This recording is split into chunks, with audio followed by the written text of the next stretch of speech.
Biliyorum, bir namaza kısırlar herkes. Mahtun kulu sözle her ne bilenin, özüge kendlik bil aytman ölenin, taraşlap şağlatkın koğuna gelenin sennet sonkulara yadigar olur. Bismillahirrahmanirrahim. İyyâke na'budu ve iyyâke nestaîn. Kadirdan yaşlılar. Elbette Zeytinburnu hem müdüre heyetinin izinleriyle Kadirdan yaşlılar, yaş yigitler, ayarlar ve erkekler, vakf ve dernekler başkanları, edip ve şairler, yazıcılar, siyaset erbapları, medeniyet sever milletim, uzaktan yakından gelen kıymetli misafirlerim. Esselamu Aleyküm ve Rahmetullahi ve Berekatuhu. Beyler ve bayanlar, ilki bilen böyle bir dabaralık bayramçılığı Kur'anları için zahmet takan Türkmenin hürmetli yaşlıları ve gerçek yigitlerinden çin yürekten minnettarlık bildiriyorum. Budur Türkmenin birleşeninin ve doğanlığının neticesi. Böyle inansak da bir kitap bizim Türkmen dilimize düşünmeyen, Fars dilinde konuşan dostlarımız da gelmiştir. Onun için hemen dostlarımız Türkçe yapıyorlar. Dostlar ki Türkmeniye ve Türkiye düşünmeyenler. Onun için cidden hastakın tamam olmasın diye sohbetimin bu vaktinde biraz Farsça'da sürmeyi istiyorum. Dostlarım muhterem Maxtumquli Firagi, ضمن خوش آمدید به عرض میرسانم که مختومقلی فراغی تنها یک شاعر نبود. او وجدان بیدار ملت خویش، پیام آور وحدت، عدالت، معنویت و انسانیت بود.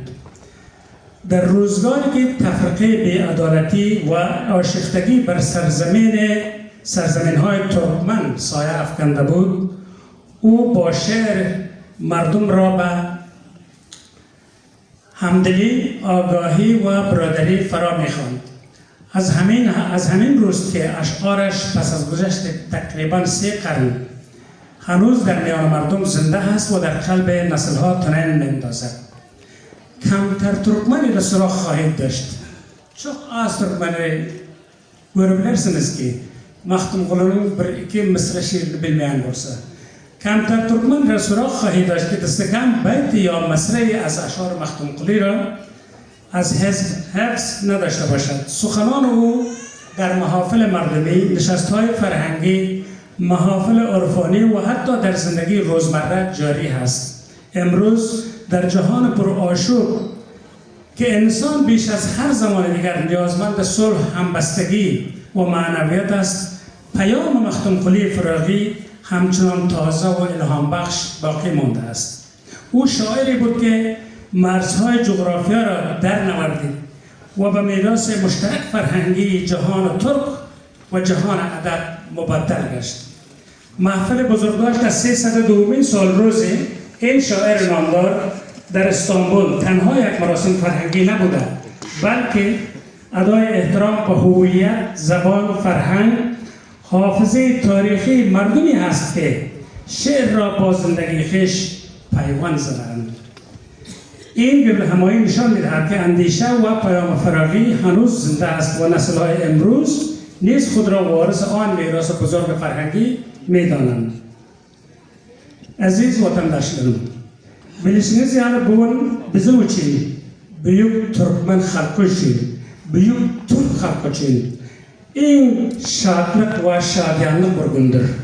Bundan 302 yıl Türkmenin büyük akıldarı, arifi, Türkmen klasik şiirinin bunyadını koyan ağzı-alalık ve bulaşıklar dövründe Devlet Muhammed Azadi'nin önünde dünyaya geldiler.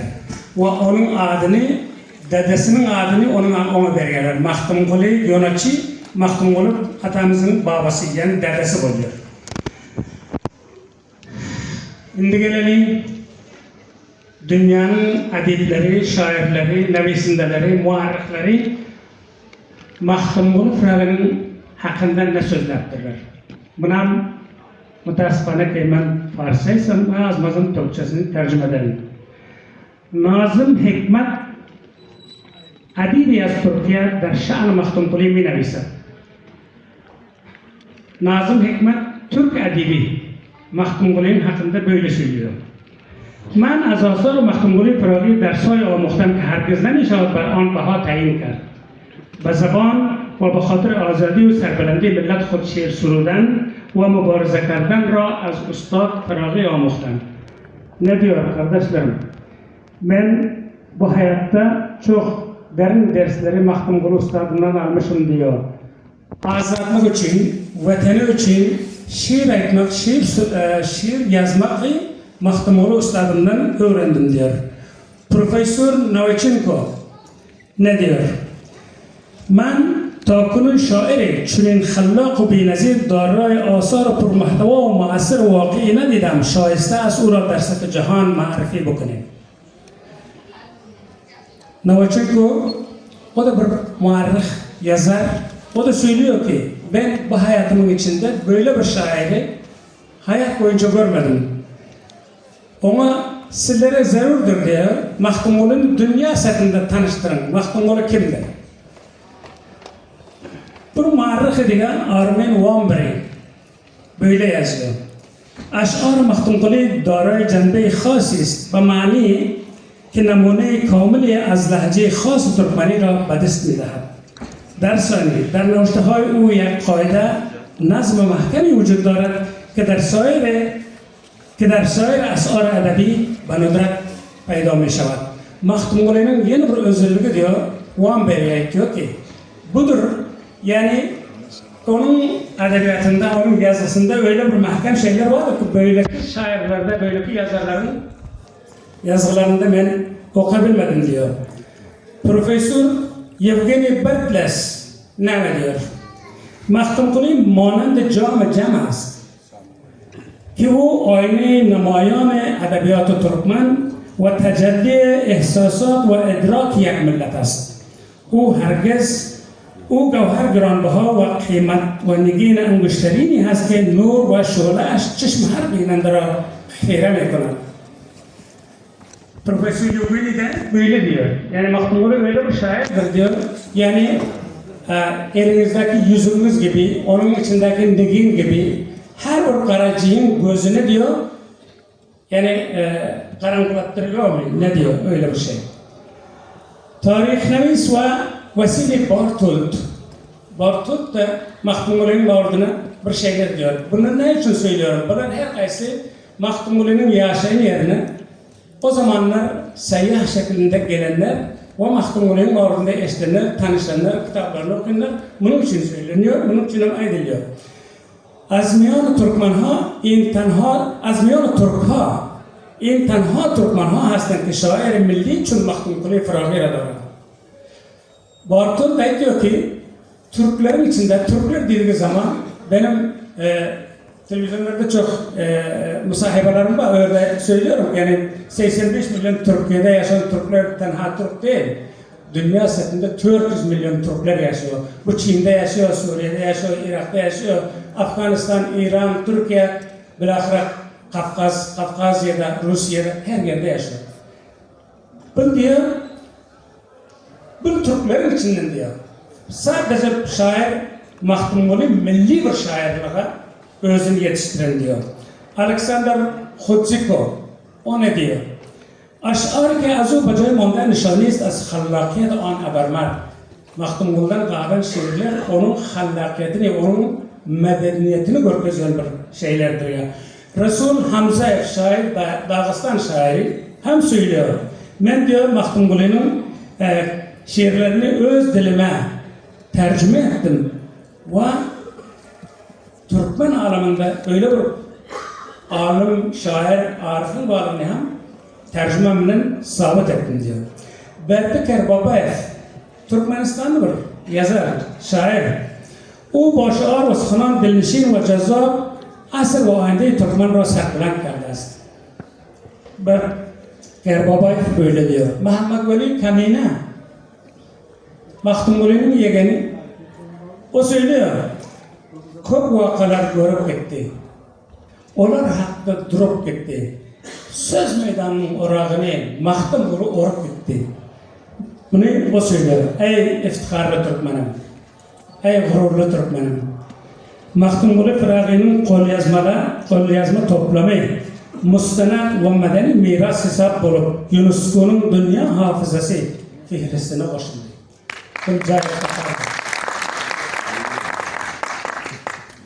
Bu milli şairin divanı dünya gayrimalmus ve dünya gayrimaddi mirası diye kabul edildi. 2024 ve 2025 yıllarda Mahtum Veli'nin doğulan gününün 3. yıllığı UNESCO tarafından halkara bayramçılığı olan karşılandı. Başka bir yer. Türkmenin büyük şair Arifi Mahtum Veli Fıragi'nin yıl dönemini ulu dabara bilen bayram etmek için ulu işleri alıp barıyor. Ben köpüzatlarına geçeyim. Sözün ahırında benim peşnihatlarım vardı. Sözün ahırında Afganistan Milli Adalet Partisi'nin adından bu medeniyetsever için ulu planların varlığını ilan edesim geliyor. O planların biri Mahtum Veli'nin adı toplam içinde. Cüzcan vilayetinin bilim yurdunun adı Mahtum Veli Fıragi'nin adına takılmasıdır. Bu peşnihatlar elbette. Her Türkmen yaşayan uluslarlıklarda, her Türkmen yaşayan ilçelerde bir koçanın adı Mahtum Veli'nin adına koyulmasıdır. Cüzcan, Faryab, Balx, Kunduz, Herat vilayetlerinde, Kalayzal uluslarlığında ve Marçak Ovası'nda Mahtum Veli'nin yadigarlık çavukları düzeltmektir. Mahtum Veli Fıragi'nin adına madalya yasamaktır. Bu şiirini okuyup tamaşa ve bulakta çekçekelerini gerektir. Kısa zamanda Mahtum Veli'nin şiirleri arasında bir müşahede yolu koymaktır. Bizim partimizin planları budur. Uzun müddette Mahtum Veli Fıragi'nin şiirlerini deri diline tercüme etmektir. Ben zamanı ki Kayseri memlekette diplomat olup işledik devrimde Firdevsi'nin şiirini Kazak diline tercüme edildiler. Hem sefirler öyle iştirak edildi.